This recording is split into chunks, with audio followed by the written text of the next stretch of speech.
nziza Yesu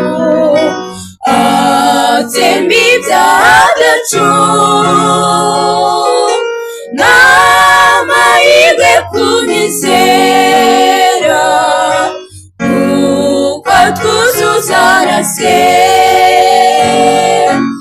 iyo tubabaye rwose dufite ishavu ryinshi adusohoza mu Mana yumva amaganya yacu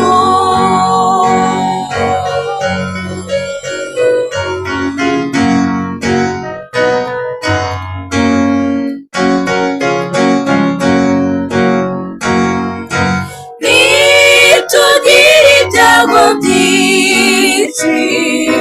tugatotezwa cyane yoye kudutera ubwoba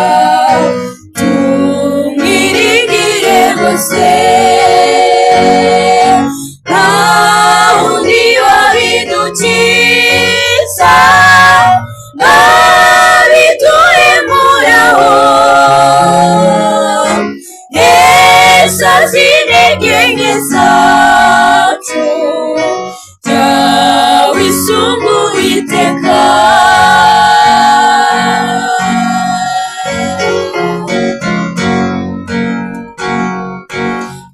nitugira ishavu ryinshi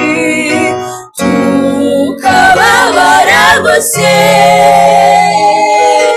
Yesu niwe uturokora komeza umwizigire niba kugira ruvuna wisunga Umwami Yesu nazagira ubwaguha